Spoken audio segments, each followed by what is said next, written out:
Dan ditulis di pasal 29 Undang-Undang Dasar 45, negara berdasar ketuhanan yang Maha Esa. Kok nggak boleh bawa agama? Dasar negara kita ketuhanan Maha Esa kok. PKI aja itu yang benci dengan agama. Jangan bilang PKI Pak, KTP-nya Islam loh. Bosnya PKI DNA Aidit, KTP-nya Islam.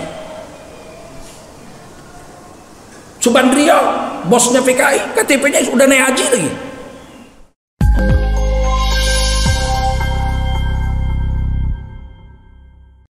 Hamdan wa syukran lillah wa salatan wa salaman ala rasulillah wa ala alihi wa sahbihi wa mawala. Allahumma salli wa sallim ala hadha nabiyil karim nabiyina Muhammadin wa ala alihi wa sahbihi ajma'in. Amma ba'du, qala Allah ta'ala fi kitabihil aziz, a'udzu billahi minasy syaithanir rajim. Bismillahirrahmanirrahim. Qul innani hadani rabbi ila siratim mustaqim dinan qiyaman millata Ibrahim hanifa wa ma kana minal musyrikin. Qul inna salati wa nusuki wa mahyaya wa mamati lillahi rabbil alamin la syarika lahu wa bidzalika umirtu wa ana awwalul muslimin. Qala Rasulullah sallallahu alaihi wasallam, man kharaja fi talabil ilmi fahuwa fi sabilillahi hatta yarji. Baginda Rasul bersabda, siapa keluar untuk mendapatkan ilmu, orang itu adalah orang yang berjihad fi sabilillah sampai dia kembali ke tempatnya. Mudah-mudahan kita semua mendapatkan pahala jihad dari Allah SWT. Amin. Sadaqallahul azim wa sadaqa rasuluhun nabiyul karim wa nahnu ala dhalika minasy syahidin wasyakirin walhamdulillahi rabbil alamin. Para ulama, tuan-tuan guru yang mulia, bil khusus imam kita subuh hari ini, bapak-bapak, ibu-ibu, tokoh pemuda, tokoh agama, tokoh masyarakat, tokoh wanita, hadirin wal hadirat jemaah salat subuh, serta anak-anakku, generasi muda Islam yang dimuliakan Allah SWT. Wajiblah kita bersyukur kepada Allah SWT. Salawat dan salam kita sampaikan untuk baginda Rasulullah SAW. Nabi telah diutus ke bumi dan telah menyampaikan seluruh risalah yang Allah titipkan untuk disampaikan kepada kita semua. Tidak ada yang tertinggal yang diajarkan Rasul pada kita. Cukup sempurna.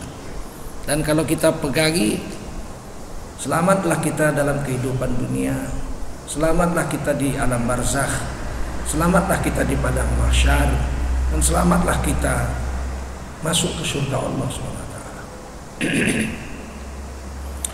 Apa yang dikirimkan Nabi kepada kita pada pokoknya dua dalam Quran yang saya akan baca ayat ini. Huwallazi arsala rasulahu bil huda. Dialah Allah yang telah mengutuskan seorang rasulnya membawa hidayah. Jadi Nabi itu turun ke dunia, yang pertama dibawa Nabi itu petunjuk hidup. Bagaimana cara mandi, istinja, berwudu, sholat, puasa, zikir, haji, umroh, makan, bagaimana cara minum, apa yang boleh dimakan, apa yang boleh diminum, bagaimana cara kawin nikah, bagaimana cara bercerai, bagaimana cara rujuk, bagaimana cara mati, bagaimana cara setelah mati, lengkap. Petunjuk itu sudah diajari Nabi. Itulah gunanya Nabi diutus. Bagaimana cara memilih pemimpin, bagaimana cara menegur pemimpin, bagaimana cara mengganti pemimpin, lengkap semua. Kalau ada orang yang memilih-milih, cocok diambil, tak cocok dibuang, ini pengkhianat agama ini. Agama itu bukan seperti rumah sewa atau rumah kontrakan, cocok masuk, tak cocok cari yang lain. Bukan seperti itu. Agama ini ad-din, cara pikir, cara pandang, cara tindak. Allah SWT memakai beberapa kata untuk agama. Bahasa Indonesia agama. Dulu waktu kecil-kecil saya belajar bahasa itu, katanya agama itu dari bahasa Sanskerta, tidak gama kacau, agama tidak kacau, katanya begitu. Tapi setelah saya kuliah jurusan bahasa linguistik, keliru. Agama bukan dari kata bahasa Sanskerta, agama dari bahasa Arab, dari asal kata iqamah, tegak lurus. Orang yang mendakwahkan agama kemari pada abad-abad pertengahan itu orang-orang Yaman, orang Hadramut. Makanya seluruh semenanjung Nusantara itu bermadhab Imam Syafi'i. Kenapa? Karena yang mendakwahkannya orang-orang Hadramut, orang Yaman, murid-murid Imam Syafi'i. Imam Syafi'i pernah jadi mufti di Yaman. Orang Arab Yaman tidak menyebut huruf qaf, tapi dia kalau huruf qaf dia sebut geh. As-saqaf dia sebut asegaf. Qalbi dia sebut galbi. Qamis jubah dia sebut gamis. Iqamah dia sebut igama. Igama. Orang Malaysia menyebutnya ugama. Orang Melayu menyebutnya ugama. Iqamah itulah asal kata daripada agama yang kita pakai di Indonesia ini. Bukan dari bahasa Sanskerta, tidak gama kacau, tapi tegak lurus, istiqomah dia, tegak lurus dengan aturan Allah dan Rasul. Itulah iqamah itu, agama itu, agama itu. Di dalam Al-Quran Allah memakai kata ad-din apabila membicarakan agama, kalau dikaitkan dengan Allah. Jadi kalau agama dikaitkan dengan Allah, Allah pakai ad-din. Innad dina indallahil Islam. Hanya saja sesungguhnya agama di sisi Allah yang diridhoi hanya Islam. Ya, kalau agama dikaitkan dengan Allah, Allah pakai kata ad-din. Wa may yabtaghi ghairal islami wa ghairal islami dina fala yuqbala minhu wa huwa fil akhirati minal khasirin. Siapa yang mencari agama, Allah pakai ad-din, berkaitan dengan Allah. Siapa mencari agama di luar Islam, maka orang itu ditolak dan di akhirat termasuk orang yang rugi.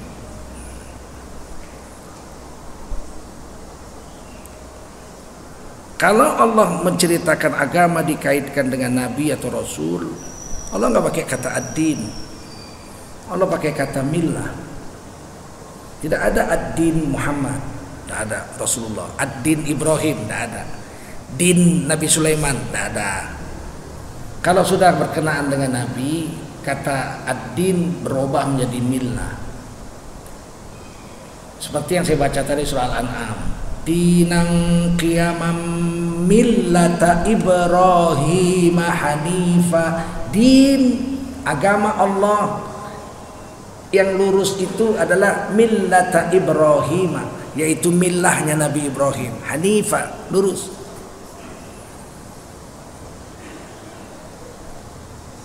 Dalam surah Al-Baqarah, walan tarda ankal yahudu walan nasara hatta tattabi'a millatahum.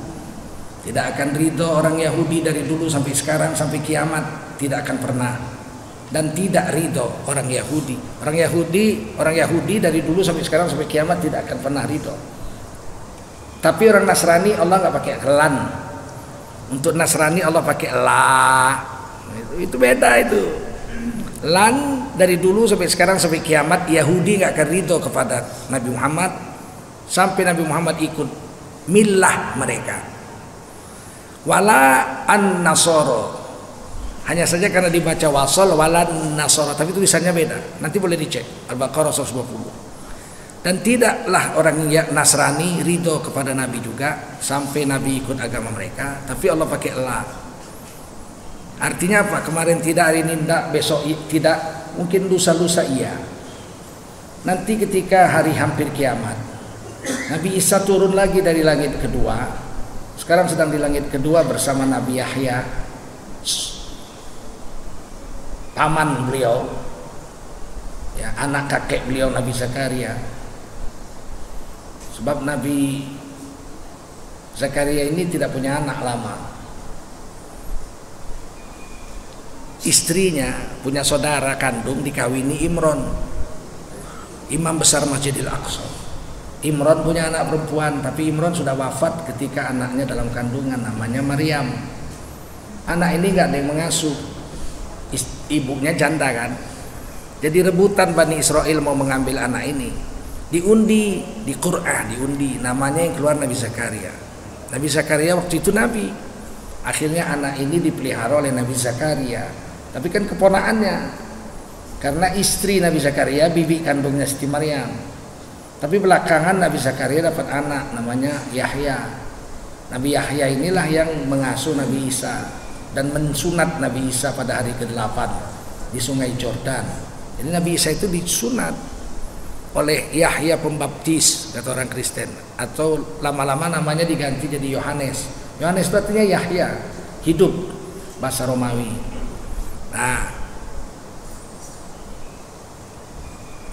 turunnya Nabi Isa di akhir zaman membunuh Dajjal. Tidak ada yang bisa membunuh Dajjal kecuali Nabi Isa alaihissalam. Setelah Nabi Isa membunuh Dajjal, 40 hadis yang dikumpulkan oleh Imam Suyuti menceritakan bahwa Nabi Isa akan hidup sekitar 40 tahun sebagai umatnya Nabi Muhammad sallallahu alaihi wasallam. Alladzi la nabiyya ba'dahu. Setelah Nabi Muhammad tidak ada nabi lagi. Nabi Isa turun jadi umatnya Nabi Muhammad sallallahu alaihi wasallam. Hidup 40 tahun. Makanya di Quran Nabi Isa itu bicara kepada manusia fil mahdi wa kahla. Fil mahdi wa kahla. Nabi Isa itu bisa bicara kepada manusia ketika dalam ayunan masih bayi, wakahla, dan ketika usia kakek-kakek. Kapan usia kakek-kakek? Beliau umur 33 sudah diangkat ke langit. Maka beliau turun lagi nanti pada akhir zaman dan membunuh Dajjal. Setelah membunuh Dajjal, beliau menghancurkan salib-salib. Bukan maksudnya manjat di gereja, menggergaji salib-salib satu-satu, ditembak Densus 88 lah dia. Apa kerjanya? Mengislamkan semua orang Nasrani, sehingga tidak ada lagi salib di dunia, semua orang Nasrani masuk Islam dan hiduplah dunia menjadi makmur. Kemudian beliau wafat dan dikuburkan di sebelah kuburan Rasulullah SAW.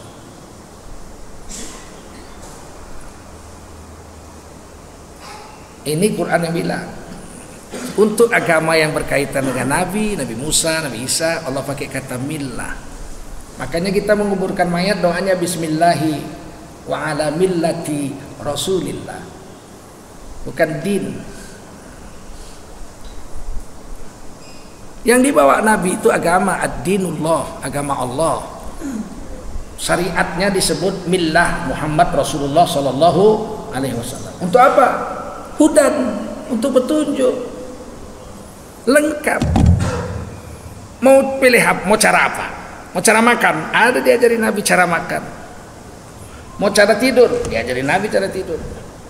Mau cara masuk masjid, diajar Nabi cara masuk masjid. Langkah kaki kanan, baca doa Allahumma aftah li abwaaba rahmatik. Salat tahiyatul masjid 2 rakaat. Kemudian duduk menunggu azan, kemudian menjawab azan, kemudian baca doa setelah azan. Kemudian salat berjemaah, kemudian keluar masjid, langkahkan kaki kiri, baca doa Allahumma inni as'aluka min fadlik. Ada semua diatur itu. Bagaimana cara istinja?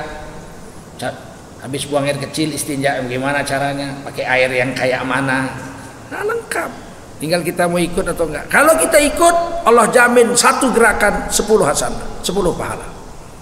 Kalau kita ikut cara Nabi, satu gerakan 10 pahala. Laqad kana lakum fi Rasulillahi uswatun hasanah.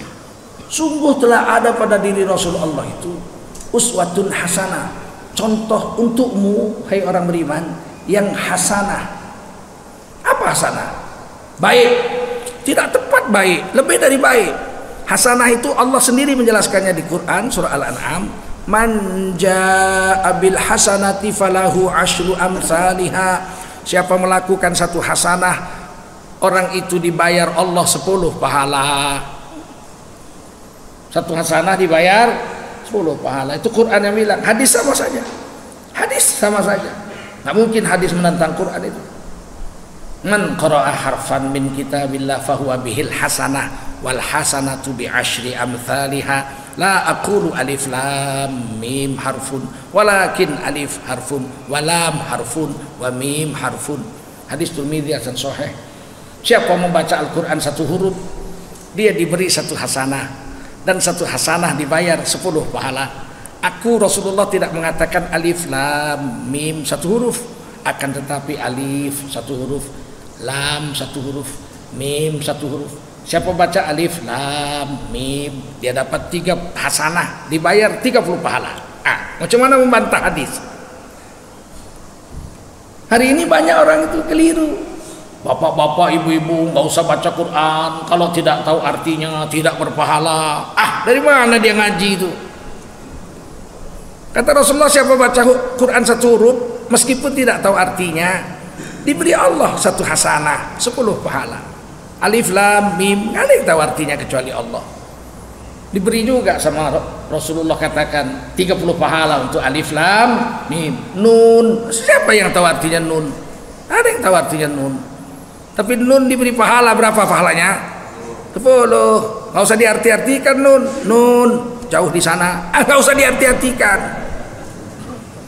Walaupun tidak tahu artinya baca Quran, tetap dapat satu hasanah, dan satu hasanah dibayar 10 pahala. Dan di Quran dijamin, laqad kana lakum fi rasulillahi uswatun hasanah. Sungguh telah ada pada diri Rasul Allah itu untukmu hai orang beriman uswatun hasanah, contoh yang hasanah, yang kalau satu gerak kau tiru dari Nabi, kau mendapat satu hasanah, dibayar 10 pahala. Berapa hebatnya? Nggak ada manusia seperti Nabi. Sehebat apapun makhluk di dunia, nggak ada yang seperti Rasulullah. Tidur aja berapa banyak kita dapat pahala kalau ikut Nabi. Wuduklah sebelum tidur, 10 pahala, satu hasanah. Bacalah Al-Quran berapa mampu. Fatihah 2/3 Quran pahalanya. Qul huwallah 1/3 Quran pahalanya. Baca ayat kursi, tidak akan diganggu setan sampai pagi. Dan tidaklah manusia terhalang masuk surga kalau dia rajin membaca ayat kursi setelah sholat, melainkan matilah yang menghalanginya untuk masuk surga. Berapa banyak pahalanya? 1 huruf 10. Baca awal Baqarah, akhir Baqarah, awal surah Kahfi, akhir surah Al-Kahfi. Berapa hasanah, berapa ribu huruf, berapa ribu pahalanya itu. Kemudian dia tidur miring ke kanan, membaca doa bismika Allahumma ahya wa amut, maka selama tidur dihitung ibadah. Selama tidur dihitung ibadah. Bayangin, kalau satu hari tidur 8 jam, saya 3 jam, paling lama 4 jam. Kalau satu hari tidur 8 jam, 1/3 umurnya tidur aja itu. Kan 24 jam sehari, dia tidur 8 jam. Kalau tidurnya cara Nabi, 1/3 umurnya tidur aja. Kalau umur 60 tahun, 20 tahun dia tidur cara Rasulullah. Disuruh Allah di akhirat, Iqra kita baca catatan amal, dia baca, tidur, 20 tahun tidur, tapi cara Rasulullah, ibadah, tidur ibadah. Ya Allah, jangan-jangan dia masuk surga gara-gara tidur. Tapi orang nggak mau ikut cara Nabi, tidur asal-asalan aja tidur. Tutup aurat tidur, nggak boleh buka aurat tidur. Tidur tetap tutup aurat. Aurat laki-laki itu lutut sampai pusat. Tidur harus tetap pakai. Boleh tidur telanjang, nggak boleh. Perempuan tidur nggak tutup aurat, dizinahi setan dia. Ya main-main ini hidup. Petunjuk hidup diajar Nabi. Tapi hari ini orang nggak mau ikut Nabi. Ada juga yang ikut Nabi, tapi cuma 4 kali aja. Lahir, khitan, kawin, mati. Selain itu benci sekali dia sama sunah-sunah Nabi. Jangan bawa agama. Ini bukan negara Islam. Jangan bawa agama. Jadi kalau di Indonesia harus bawa cara kafir semua. Karena negara Indonesia bukan negara Islam, hiduplah cara kafir semua. Jangan bawa agama begitu. Ini negara didirikan 90% orang Islam. 10% aja 55 agama lain itu. 90% orang Islam yang mendirikan negara ini. Dan ditulis di pasal 29 Undang-Undang Dasar 45. Negara berdasar ketuhanan yang Maha Esa. Kok nggak boleh bawa agama? Dasar negara kita ketuhanan Maha Esa kok. PKI aja itu yang benci dengan agama. Jangan bilang PKI Pak, KTP-nya Islam loh. Bosnya PKI DNA Aidit, KTP-nya Islam. Subandrio, bosnya PKI, KTP-nya udah naik haji lagi. Waktu diadili tahun 1966, ditanya hakim, Subandrio, Anda PKI? Tidak, Tuan Hakim, saya ini Islam, sudah naik haji loh. Kata hakim, sudah naik haji? Sudah naik haji loh. Sholat subuh berapa rakaat? 6 katanya. PKI. Ini negara berdasar ketuhanan yang Maha Esa, bukan berdasarkan Pancasila. Ini negara nggak ada kalimat berdasarkan Pancasila di Undang-Undang Dasar 45. Pancasila itu falsafah negara, cara pandang bangsa Indonesia, bahwa kita harus berketuhanan Maha Esa, nggak boleh tidak beragama di Indonesia, bahwa kita harus berkemanusiaan yang adil dan beradab. Itu cara pandang kita. Kita tidak boleh berkebinatangan yang zolim dan biadab, tidak boleh. Orang Indonesia wajib berketuhanan yang Maha Esa dan berkemanusiaan yang adil dan beradab. Berpersatuan Indonesia, nggak boleh pecah belah Indonesia ini. Berkerakyatan yang dipimpin oleh khidmat kebijaksanaan dalam permusyawaratan garis miring perwakilan. Berkeadilan sosial bagi seluruh rakyat Indonesia. Itu cara pandang kita, falsafah negara. Tapi dasar negara itu Maha Esa. Ditulis pasal 9 ayat 1, negara berdasar ketuhanan Maha Esa. Pasal 9 ayat 2, negara menjamin tiap-tiap warga negara untuk memeluk agama dan menjalankan agamanya. Kan dijamin orang Hindu memeluk agama Hindu dan menjalankan ajaran Hindu 100%. Dijamin. Sampai di Bali itu, Bali mereka 85%, 14% orang Islam, lain-lain sisanya.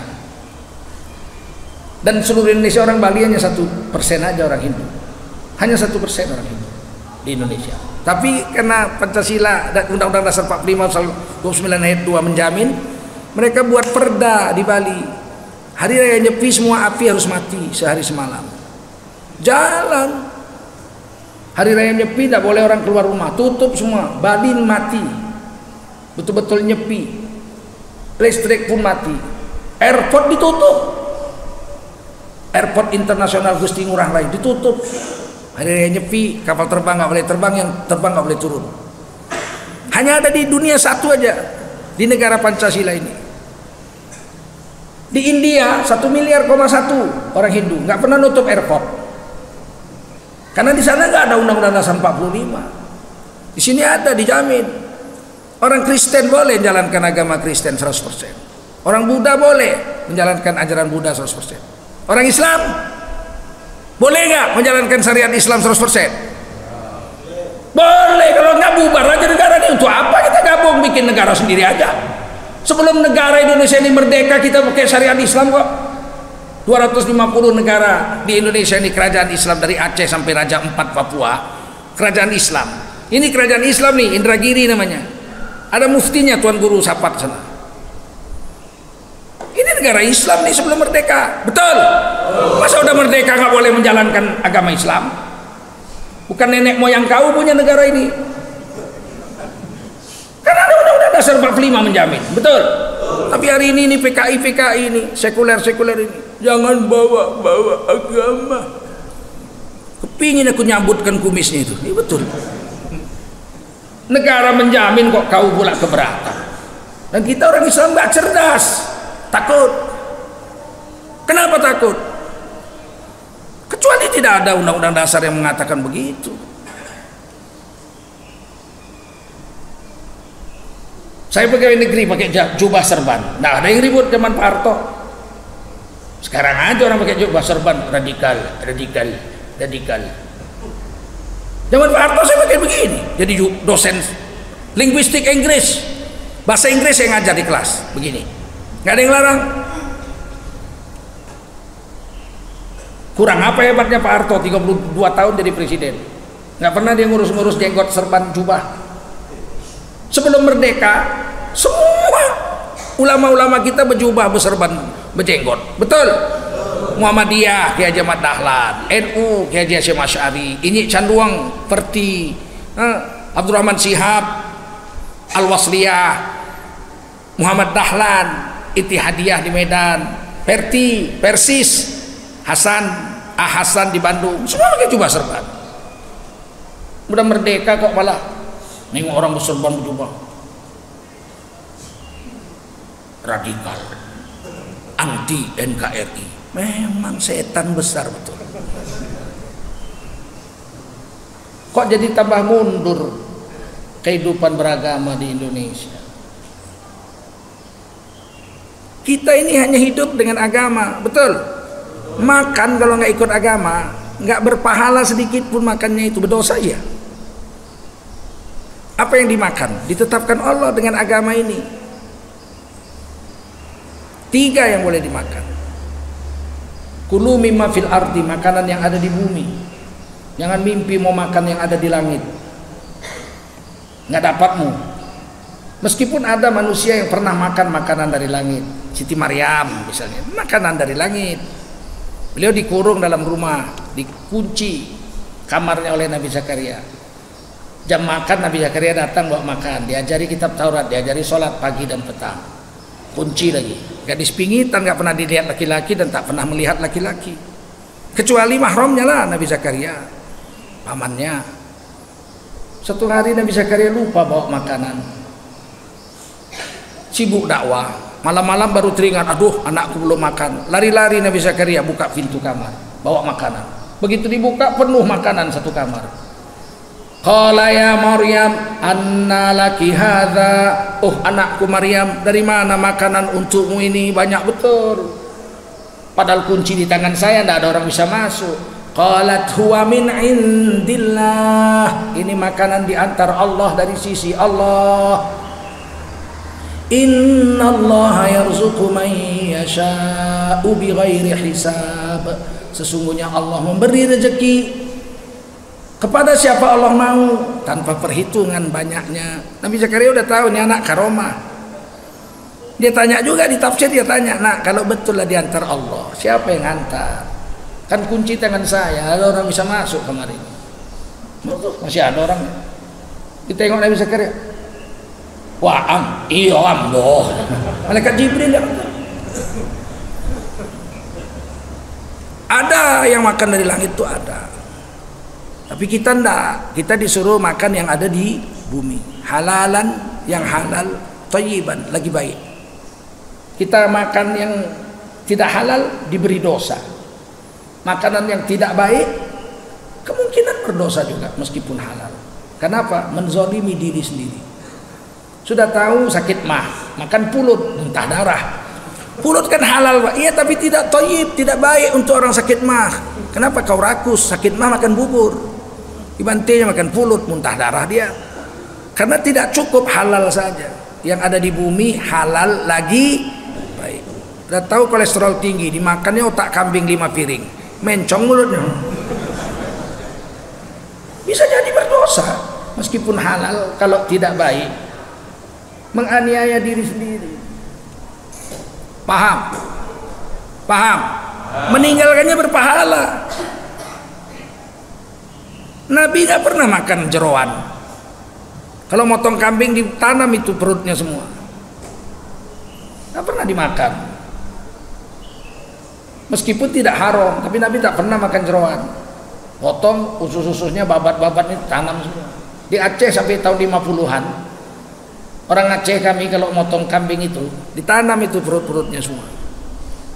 Tahun 60-an datang orang Minang ke sana. Jangan dikubur kok, rancak kok. Diambilnya Sore-sore diantarnya ususnya itu ke rumah yang punya kambing, orang Aceh. Apa ini? Kata orang, makan dah.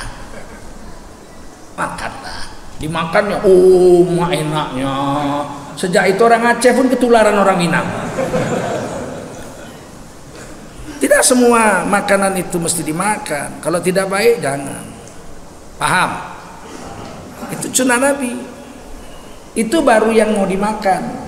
Cara mendapatkannya harus cara halal, jangan cara haram. Diajari berdagang. Kata Nabi, siapa yang berdagang, haram hukumnya mengambil untung lebih dari 100% kalau yang didagangkan itu makanan pokok. Jadi kalau saya beli beras modalnya 10.000, saya jual 20.100, yang 100 rupiah haram. Makanan pokok tidak boleh mengambil untung dalam Islam lebih dari 100%. Dimakan haram. Nah, ya memang ini petunjuk hidup. Tidak ada agama lain seperti ini. Kalau saya punya modal banyak, saya beli semua beras orang, pasang gudang sebesar lapangan bola kaki, satu kabupatennya habis beras semua saya beli. Setelah orang tak punya beras, modal 10.000, beras itu saya jual 30.000, saya kena dosa dua. Pertama, mengambil untung lebih dari 100% berdosa, haram. Yang kedua, ihtikar. Saya menimbun makanan pokok sehingga orang nggak punya makanan, baru saya jual mahal. Ihtikar, menimbun makanan, hukumnya haram, 2 kali kenanya itu. Itulah gunanya Nabi diantar untuk memberi petunjuk hidup itu. Bukan hanya untuk sholat, mengajarkan puasa, zakat, iyalah itu pastilah. Mengajarkan cara hidup, cara berdagang, ada di situ diajar. Nabi berdagang, sempat pernah Nabi jadi berdagang. Sistemnya mudharabah, barangnya barang Ibunda Khadijah. Nabi yang membawakannya ke Syam, pembelinya ada, untungnya dibagi. Namanya mudharabah, dan itu menjadi sistem bank syariah sekarang di seluruh dunia.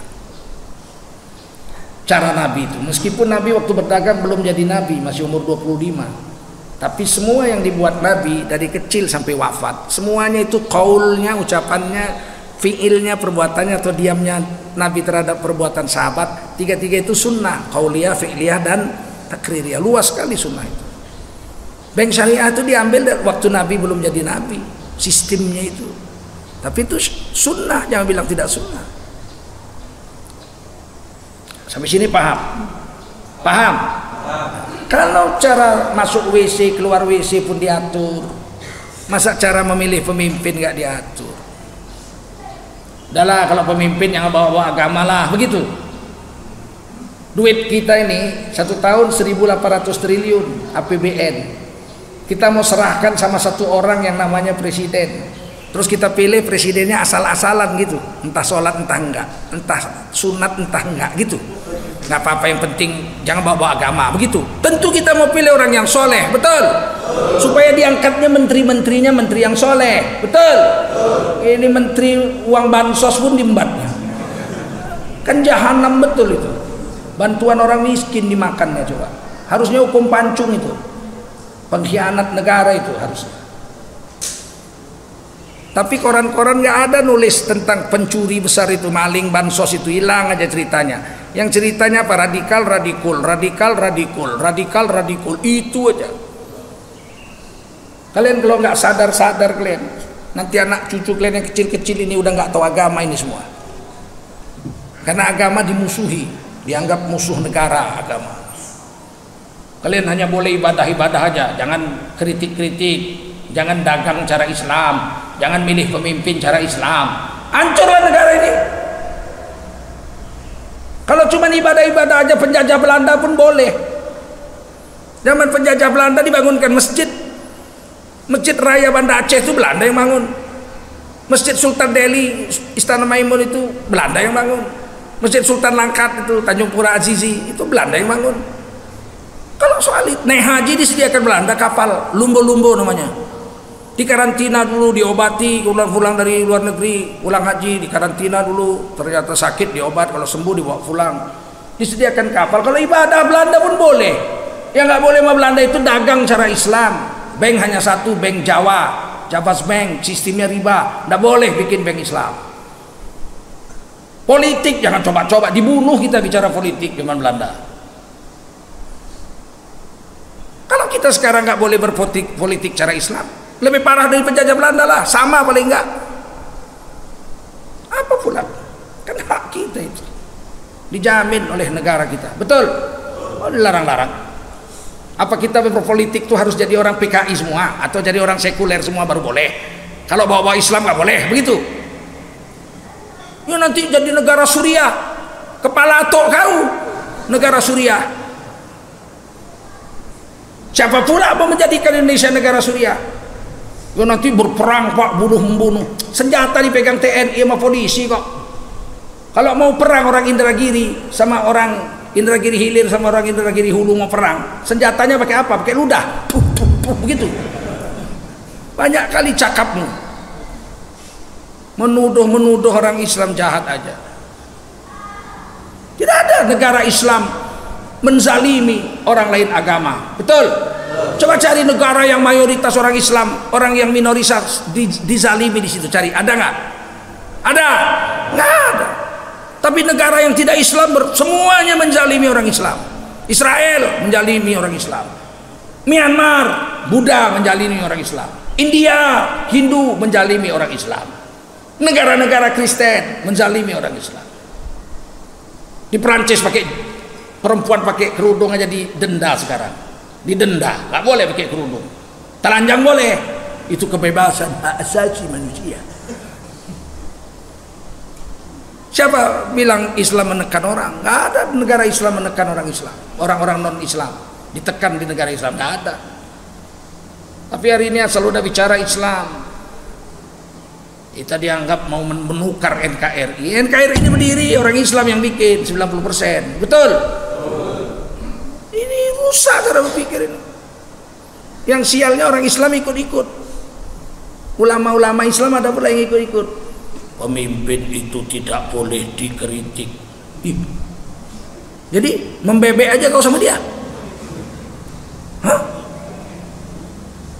Kalau salah ya kita kritik. Dijamin Undang-Undang Dasar 45 pasal 28 kita boleh berkumpul dan mengeluarkan pendapat. Boleh. Nggak setuju aku dengan SKB 3 menteri. Nggak boleh, tangkap. Dilindungi pasal 28 Undang-Undang Dasar 45. Saya tidak setuju dengan SKB 3 menteri yang baru terbit ini. Kenapa Tengku Zulkarnain nggak setuju? Karena memberi kesempatan kepada siswi-siswi yang muslimah untuk mematuhi Allah boleh pakai kerudung dari SD sampai SMA 12 tahun pakai kerudung boleh, nggak boleh dilarang, tapi tidak boleh diwajibkan pakai kerudung siswi-siswi yang ada di sekolah negeri. Artinya kan dua itu, mau mentaati Allah pakai kerudung 12 tahun dari SD sampai SMA boleh, mau buka aurat membangkangi Allah dan Rasulnya 12 tahun pakai rok mini boleh. Ini kan bahaya ini. Berarti sekolah di negara kita ini tidak Pancasila, tidak berketuhanan Maha Esa. Kenapa? Memberi kesempatan muslimah untuk membuka auratnya, nggak boleh dilarang. Diwajibkan nggak boleh, dilarang nggak boleh. Itu terserah saja. Kalau dia mau pakai kerudung silakan, kalau dia mau pakai rok pendek silakan. Itu bukan pendidikan itu.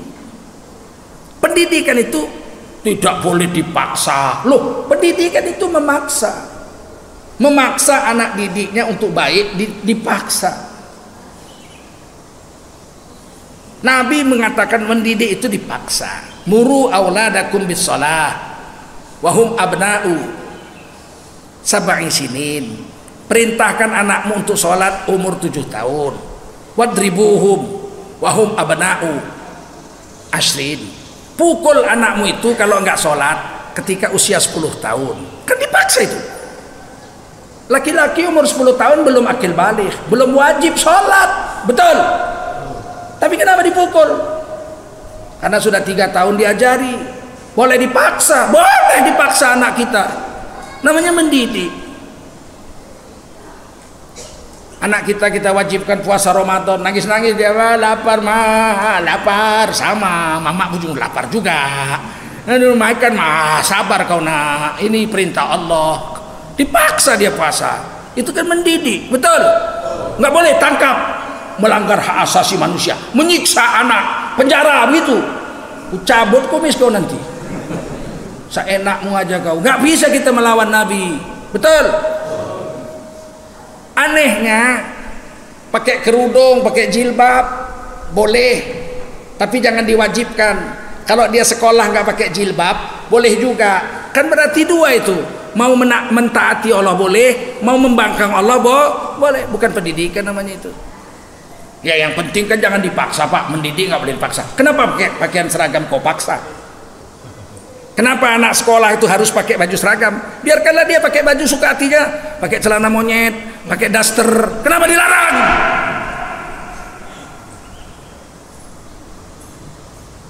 Karena mendidik, betul? Supaya baik pakai seragam, ya supaya baik pakai kerudung. Nggak konsisten. Kalau memang terserah murid, biarkanlah dia mau pakai daster, ya nggak? Loh, kau pakai daster, ISIS enak. Adem. Kenapa kau larang anak sekolah pakai daster? Kenapa harus pakai pakaian seragam? Namanya mendidik Pak. Sama, biarkan dia pakai kerudung, wajibkan dia pakai kerudung kalau dia Islam. Namanya mendidik. Udah pakai kerudung aja belum jamin baik kok, apalagi buka aurat, betul? Saya tolak, boleh nggak? Boleh, hak saya itu. Tangkap saya, nggak bisa ditangkap. Pasal 28 Undang-Undang Dasar 45 mendukung untuk bicara setuju atau tidak dengan aturan negara. Merokok, kenapa dilarang? Bebaskan aja lah. Anak-anak mulai hari ini mau pakai kerudung boleh, nggak pakai kerudung boleh. Mau merokok boleh, nggak ngerokok boleh. Kalau nggak berasap kelas tuh. Kenapa merokok dilarang? Ya karena kan merokok nggak baik Pak. Buka aurat baik. Makanya aneh nih cara menteri rusak, betul. 3 menteri rusak. Cara berpikir orang Islam pula 3 katanya itu. Nggak percaya aku orang Islam. Percaya. KTP-nya mungkin Islam, kalau tingkah lakunya nggak percaya aku. Tapi iyalah, biniknya aja agamanya nggak beres, dia nggak peduli. Apalagi cuman murid-murid orang lain. Biniknya aja nggak jelas agamanya, dia nggak peduli. Tapi saya tidak setuju. Kalian mau setuju silakan kalian, aku nggak setuju. Makanya memilih pemimpin itu hati-hati kalian. Siapa yang bilang nggak boleh saya kritik? Boleh nggak? Ada kiai bilang, ulama itu bilang gini, pemimpin tuh nggak boleh dikritik, apalagi di demo. Disepak aja boleh. Nggak percaya? Aku kasih contohnya. Sholat berjemaah, semua makmum wajib ikut imam. Setuju? Tadi imamnya sujud sajadah, kita ikut nggak? Sujud sajadah wajib apa sunat? Ikut nggak? Kenapa kita ikut sujud sajadah? Karena imamnya sujud, betul? Imam wajib diikuti, diangkat untuk diikuti, dipatuhi. Satu hari imamnya sholat isya, Allahu Akbar, nggak baca Fatihah, langsung wadduha. Wadduha walaili idza saja. Kita diam aja, haram mengkritik, begitu. Apalagi protes. Ya, kita protes lah. Cara protesnya diajar Nabi. Subhanallah, betul. Ma wadda'aka rabbuka wa ma qala. Separuh masjid bilang subhanallah, walal akhiratu khairul laka minal ula. Tangkap tengkuknya, sepakkan ke pinggir. Tukar imam, betul. Siapa bilang nggak boleh diprotes? Disepak aja boleh. Kalau melanggar aturan, betul. Kalau melanggar undang-undang, sepak ke pinggir. Hati-hati jadi ustadz, jangan asal-asalan. Kalau mau menjilat jangan bawa-bawa agama. Malu sama Allah, malu sama Rasul.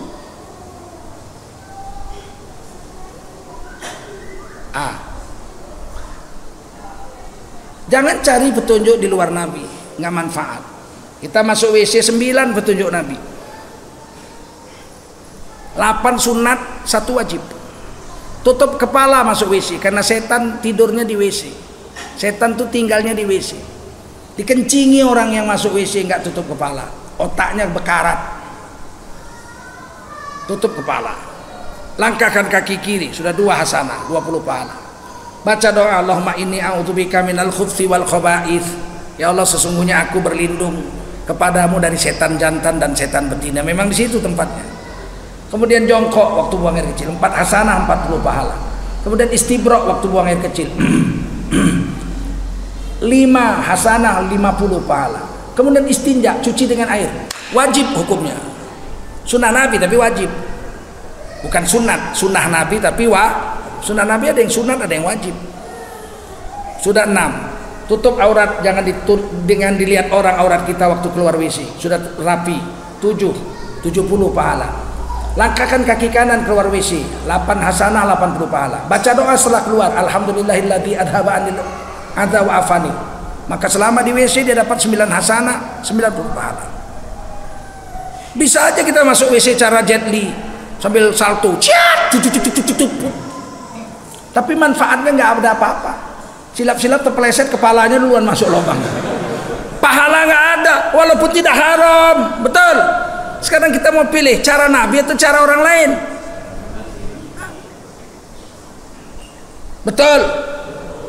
Pilih anggota DPR, pilih yang soleh apa pilih yang bayar? Diam kalian. Pilih bupati yang soleh apa yang bayar? Omong kosong aja kita ini beragama Islam. Kita ini bukan ikut agama, kita ikut nafsu kita. Ikut kepentingan syahwat kita, bukan kepentingan agama. Agama kita pinggirkan, yang penting kepentingan kita lolos. Malu sama Allah mati, bahaya kalian. Yang kedua, wadinil haq. Nabi Muhammad diutus membawa agama yang paling betul. Ada agama, banyak agama. Dalam Quran banyak agama. Yahudi agama, Nasrani agama, Sobiin agama. Betul. Tapi Islam yang paling betul. Liyudhhirahu 'alad dini kulli, untuk dipertunjukkan kepada agama lain bahwa Islamlah agama yang paling sempurna. Walau karihal musyrikun, walau penyembah banyak Tuhan benci kepadamu, gak ada urusan. Tunjukkan sama mereka Islam paling hebat. Tapi hari ini nggak sadar orang Islam, otaknya diracun. Kita tidak sadar ditukar otak kita ini benci dengan Islam. Tidak sadar kita. Nikah itu sunnah apa enggak? An-nikahu sunnati faman raghiba an sunnati falaisa minni. Nikah itu sunnahku, siapa benci dengan nikah bukan umatku. Baru-baru ini ada ulama, mantan ketua Muhammadiyah, abang saya lah yang mengkader saya. Saya kader Muhammadiyah, meskipun saya bermadzhab Syafi'i. Nikah Bang Din Samsudin, ribut se-Indonesia. Udah tua kok kawin, udah tua kok nikah. Ya, nikah itu syariat Islam, betul. Kok kau benci syariat Islam, benci nikah, dicoret dari umat Nabi. Falaisa minni, bukan umat Nabi kau. Orang Islam kok ribut. Profesor Din Samsudin nikah, udah tua kok nikah. Nabi Muhammad umur 63 masih nikah. Haji wada Nabi Muhammad nikah, maharnya segantang korma. Maimunah nggak salah istrinya namanya. Wafat 6 km dari kota Mekah menuju Madinah, dikuburkan di pinggir jalan raya itu. Sampai sekarang masih ada kuburnya situ. Umur 63 Nabi masih nikah. Kenapa Din Samsudin umur 63 nikah diributi? PKI, Agim cerai, ribut. Ulama kok cerai? Kalau cerai kenapa? Kan cerai di Islam. Atau laku marotan, cerai itu 2 kali, betul? Quran yang bilang, betul. Jadi kenapa ribut? Dia lah yang tahu urusan rumah tangga dia, bukan kita. Ulama itu nggak boleh cerai, walaupun istrinya jahat, harus dibina. Banyak kali cakap kau.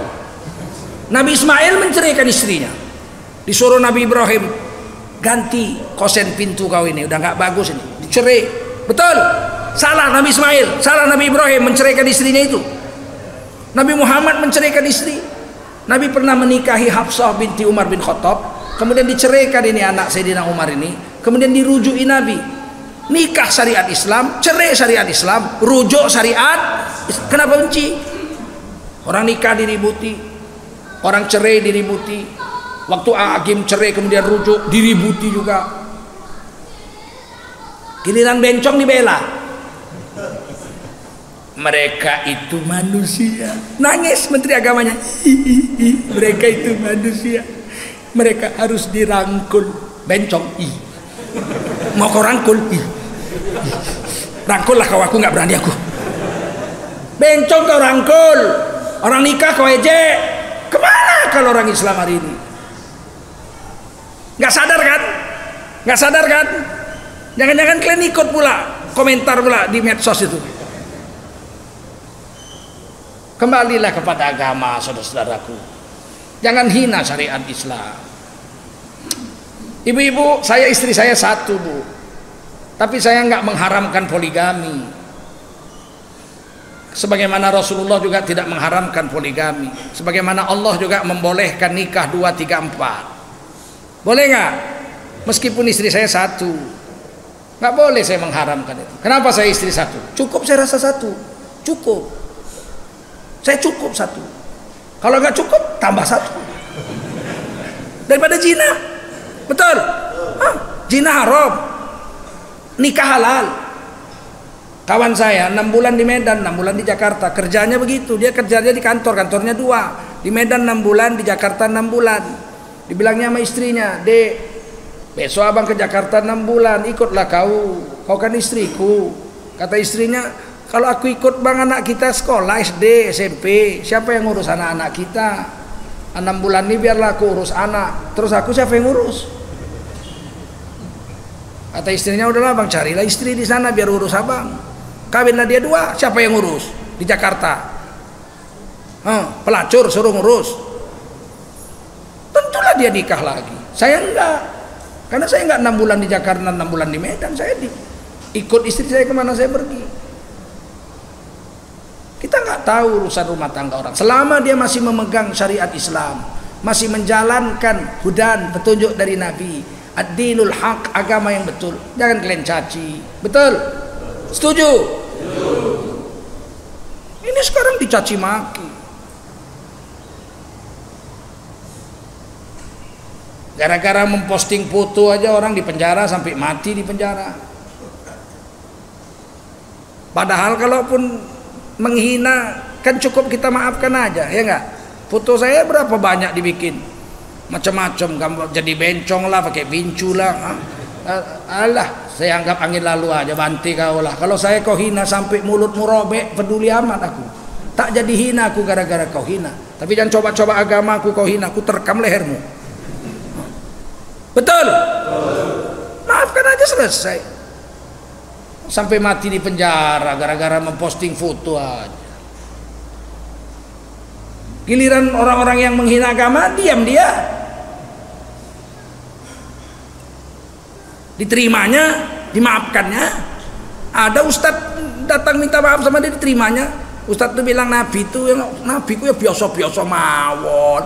Yang nang Mekah kono jambu ya Nabi bakal melu nyolong jambu barang. Dibilangnya begitu.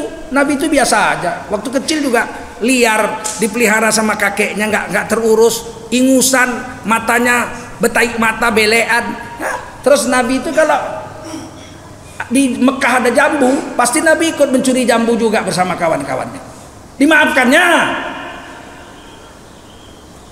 Posting foto, tangkap. Kenapa mesti benci sama orang Islam? Kalau khilafiyah memang adalah sampai dari zaman Nabi sampai kiamat, mana bisa hilang khilafiyah itu? Betul? Betul? Nah, zaman Nabi ada khilafiyah. Zaman Nabi, kata Nabi, ini rombongan berangkat, kalian jangan sholat asar melainkan setelah sampai di kampung Bani Quraidah. Jalanlah, udah masuk waktu asar. Berhenti rombongan, sebagian sholat. Kata sebagian lagi, kata Nabi tidak boleh sholat asar melainkan di kampung Bani Quraidah. Itu maksud Nabi, kalau belum masuk waktu kita buru-buru ke sana supaya asar sudah di sana. Tapi kan kita terlambat. Sekarang udah masuk waktu asar. Inna sholata kanat alal mu'minina kitaban mauquta. Sholat pada waktunya, sholat. Sebagian nggak mau, kami nggak mau. Kau ajalah sholat. Sebagian sholat karena udah masuk waktu. Sebagian lagi nanti aja nunggu sampai di kampung Bani Quraidah, pisah dua sampai ke Madinah ngadu. Kata Nabi bagus, dua-duanya dibiarkan Nabi, karena dua-duanya sholat, paham? Dua-duanya sholat, yang satu pada waktunya, yang satu setelah sampai Bani Quraidah, kampung Bani Quraidah. Nggak ada orang tuh musuh-musuhan gara-gara itu asal jumpa buang muka, nggak usah. Kadang-kadang kita ini gara-gara hal yang kecil musuh-musuhan. Saya pernah duduk sholat, assalamualaikum warahmatullahi wabarakatuh, assalamualaikum warahmatullahi wabarakatuh. Di sebelah saya salam, julurkan tangan, nyalam.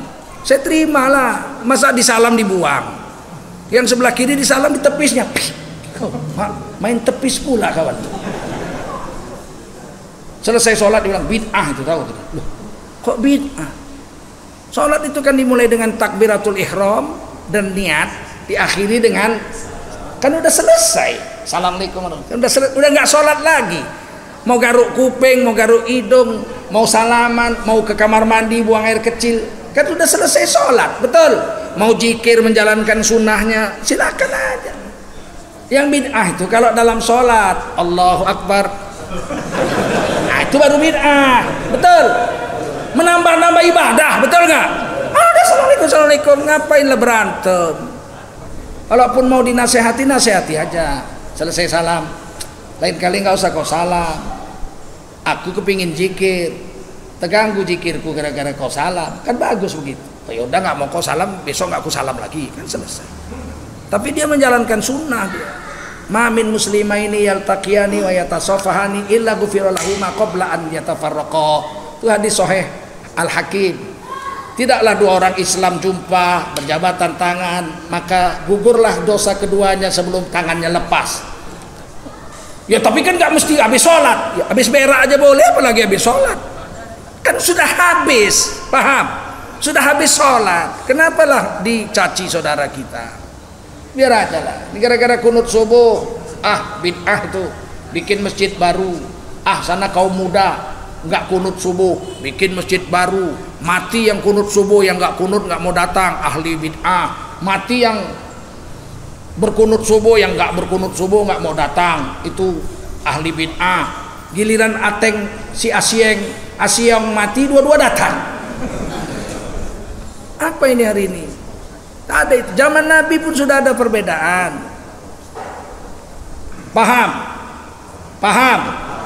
Selama perbedaannya pada ranting-ranting, hati kita lapang aja. Kecuali bedanya dalam usul. Syiah dengan kita itu bedanya dalam usul. Usulnya berbeda, rukun imannya beda, rukun Islamnya beda. Kita nggak terima. Ahmadiyah, kafir dia, kita nggak terima. Paham? Udah habis lah, udah siang. Saya dengan adik-adik kami ini datang. Beliau ini buat program untuk mendukung dai-dai di wilayah terpencil.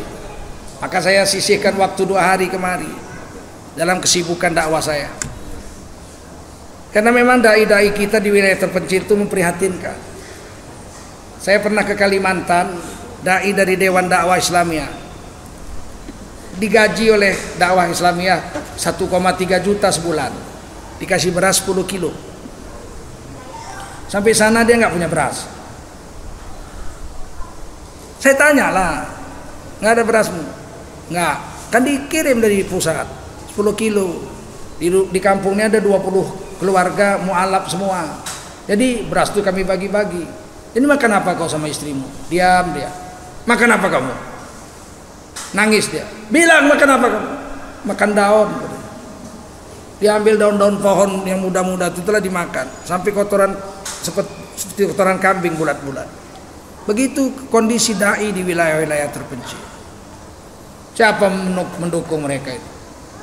Kalau Kristen bertahun-tahun sana punya helikopter, punya mobil, punya satelit.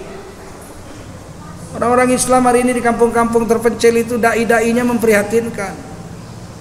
Kita bantulah mereka. Kita nggak bisa ke sana. Kita sibuk di kota. Saya pernah masuk satu pulau 9 atau 12 jam di tengah laut. Satu pulau itu Islam semua. Dakwah saya di sana. Apa kata anak-anak muda sana di masjid? Udah 2 tahun kami nggak sholat Jumat. Nggak ada orang Islam sini. 100% orang Islam. Kenapa nggak sholat Jumat? Sudah 2 tahun. Ustadz kami mati, nggak ada yang bisa khutbah. Aduh, khutbah Jumat nggak bisa. Kita ajarlah, tulis rukun-rukunnya begini, dilatih selama berapa hari dilatih, barulah hidup lagi. Sholat Jumat sudah 2 tahun nggak sholat Jumat. Siapa membiayai dai-dai kita di daerah-daerah terpencil itu? Kalau kami nggak usah dibiayai pun ada duit kami. Tapi mereka mau kumpul duit hari ini untuk dai-dai di wilayah terpencil. Saya minta semua menyumbang. Nggak nyumbang pun duitnya tangannya masuk.